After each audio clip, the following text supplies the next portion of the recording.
So that is why we filed this lawsuit, to stop the state from enforcing a law that interferes with constitutional rights and undermines a free and equal election. The legislature has the authority to pass laws, but the people have an equally important right to vote on those laws. The 250,000 Oregonians who signed this referendum believed their voices mattered. We're here today to make sure that those voices are not silenced. Thank you. Thank you, Representative Deal. For the record, Bruce Starr. I'm testifying in front of a committee. Bruce Starr, Senate Republican Leader, BRUCESTARR. Representative Deal is absolutely correct. This issue is clearly about hundreds of thousands of Oregonians who want their voice heard, but it's really a constitutional one. And the Constitution provides basically two legislative bodies in our state. We got the legislature that we have the privilege of serving in, but you also have the voters, the people of the state of Oregon, equally, when they exercise their referendum or initiative rights, are also a legislative body in our Constitution. And when the people exercise their constitutional rights, the legislature doesn't have the ability in our Constitution to come over the top of that and say, no. We're gonna substitute our will for the people acting as a legislative body. That's what this is really about. If the legislature, our colleagues, have the ability to move an election from November to May, what's to say they don't have the ability to move an election from November 2026 to November 2027, or 10 years into the future? That's the issue that really we have to deal with right now. And you'll hear our colleagues talk about, well, this has been done, in 1935, it's been done in 1971. Yes, but in those years, they didn't have individuals like us who are willing to say no. Oregonians' voices should count, their constitutional rights should count, and we're going to take this issue and present it in front of the court system. So that's the system, that's the process that we're under right now. It's clear that the majority in this building and the governor at this point have exercised a pattern of ignoring the statute and ignoring the law, not for policy reasons, but pure politics.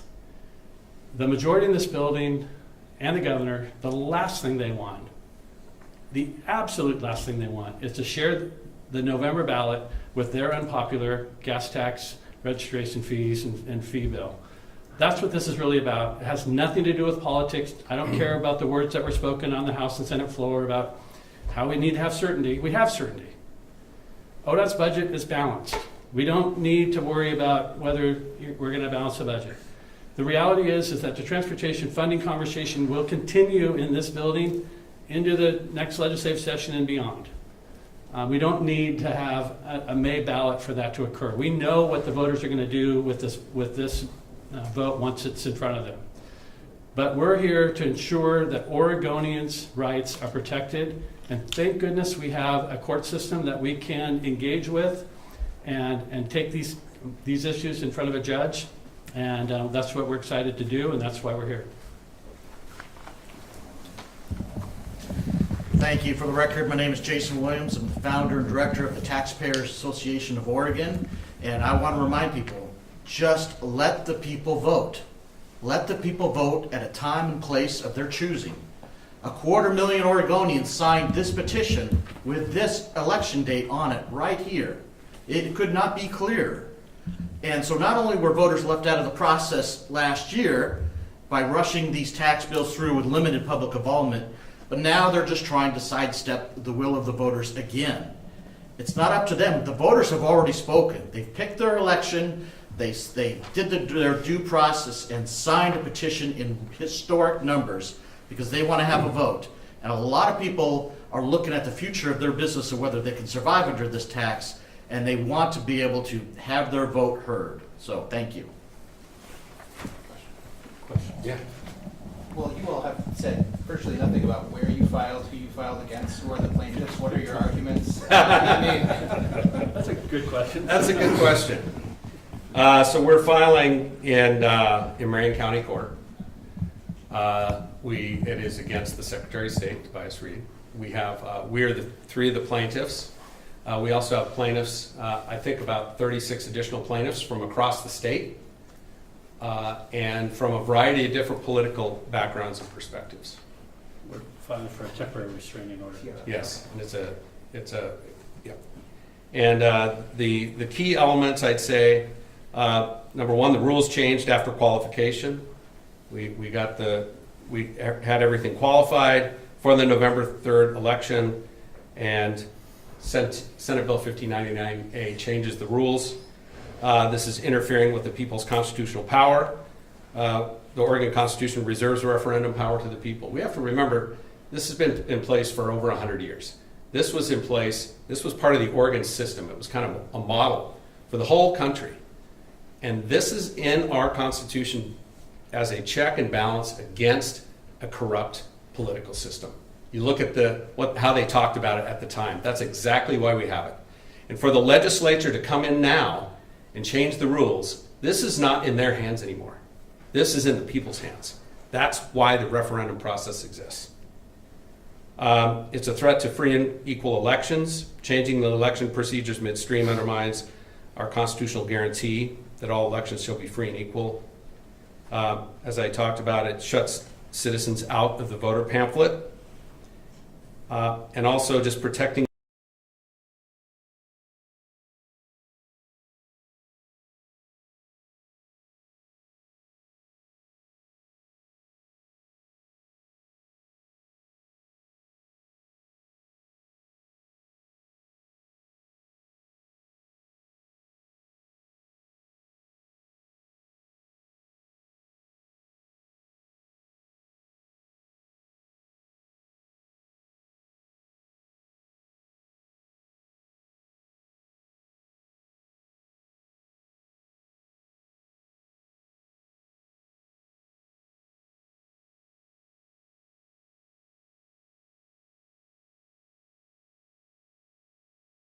in an expedited manner. And as is usual in these cases, this is not the first time something like this has occurred.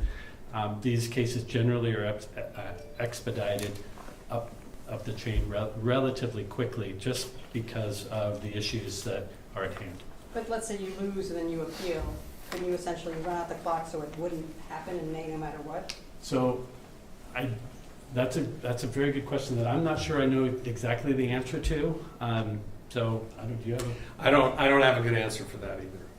But I do want to remind people that they not only, we're up against the clock, but they're up against the clock, but they already recklessly ran through their own deadline that the Secretary of State had. So not only did they start this whole process late and unconstitutional, but they could not even abide by their own deadline. So across the board, it's them that are late, and it shouldn't be done in the first place. How can, from the top down, all the way down to the local here, how is this just not another example of two political parties not getting along, to viewers who I just paid my bills, I want this done from the here? How is this not an example of that as opposed to what you all say it is? Well, the reality is what we're talking about is maintaining Oregonians' constitutional rights. So whether that's political or not, that's the bottom line. Did the voice of the people matter when they exercise their legislative authority through the referendum and initiative process? Does it matter, or does the legislature always trump? Those are questions, and those are real issues. And to some degree, those questions have not been answered because they have not been asked. Our hope is that we can get those questions answered, asked and answered. And it was bipartisan votes against the election date. Remember that on the bill. So both sides agree on one thing. One side agrees only on this. We have an obligation to represent the interests of the people of Oregon. And in this case, the legislature and our governor defied the will of the people. I think everybody acknowledges that. It's as if they didn't care. The governor knew it was unpopular. Gather signatures in half. with the guarantee that it would be impossible for us to do it with volunteers. To me, that just shows disdain for the Oregon voter. It's as simple as that. And I think that's outrageous. So to me, this is a fight on principle. This is the constitutional rights for the citizens of this state. It's giving them a voice. And I'll tell you what, I've been in here since 23, and the first thing I saw when I got in here is we're taking votes constantly that I know are not popular with the Oregon people, and we're denying the opportunity of good legislation that I know is popular with the Oregon people. Over and over again. This is just an example that highlights it for the whole state to see. And this is why this is so important. I just wanted to ask, you mentioned it while you were speaking, the cigarette tax increase in 1971 that affected revenue. On the referral, it did say that it would go on the November ballot, but that was moved to a special election, and the Attorney General at that time also said that it was constitutional. So isn't that an example of a referendum on tax increases being moved in the past? Does that set a precedent? Yeah, so the answer is yes and no. I mean, yes, they did it, but they weren't challenged. Nobody took them to court and say that it's unconstitutional. Instead, you had an attorney general that said that, but you didn't have a group like us who are willing to say, wait a minute, no. That is not what the Oregon Constitution says. The Oregon Constitution clearly says that the right of the people for their initiative or referendum is a legislative process. And the legislature should not have the ability constitutionally to overrule that. And that question, I believe, has never been asked or answered in court. Doesn't it also say that it's the next general election unless the legislature changes the election date? I mean, that's in the Constitution too. Well, hello. Sorry? That is the general Exactly. election. So you're saying that's part of the question you're trying to... No, well, that's why it says November on the It's the sheet. general election. Unless the legislature changes it. The legislature has a constitutional right to set the date. Yeah. But I would question, Only before. yes, did that really mean after Only before. the referendum process had moved forward? I would say no. If you go back and look at the opinion that killed the full-out repeal, that was an attorney general opinion from way back when. I mean, they basically said once this process is in the hands of the voters, it's out of the legislators' hands. And so we're seeing it the same way. This ship has sailed. It's in the hands of the people now. And so that, I think, when that constitutional right's given to the legislature to set the date, the intent was not to do it after the fact and override existing statute after the fact. My experience as a formerly being here in the 1990s and 2000s has been replayed in committee and on the House floor, where the legislature passed a bill, but we prospectively identified the May election when that bill was passed. The majority, when they passed 3991, they had the ability to do that if they so chose, but they did not do that. And so they can't do it retroactively, and that's the point. All right, we're going to go 2 more questions. And I'd like to make a comment here that one of my colleagues reminded me of. When the bill passed in the emergency session, the governor waited 43 days to sign it. I think she waited 15 minutes to sign this one. So that's pretty striking right there. all right, 2 more quick. Statesman Journals had her hand. So the Secretary of State's office has indicated that they're going to keep the March 12th filing deadline for the voters pamphlet. Are you all collecting signatures or going to be funding arguments against that for the pamphlet? I'm aware that people are submitting arguments and starting the signature gathering process.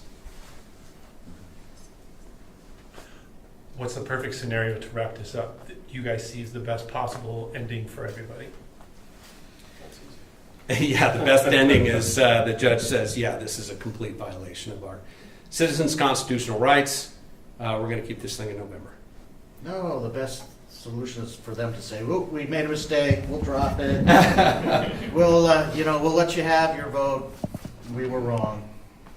But That would be better. Yes. I think that's probably. Thank you very much. Who's your attorney? Is it? I heard Harris from this. Yeah. Thank you. Thank you.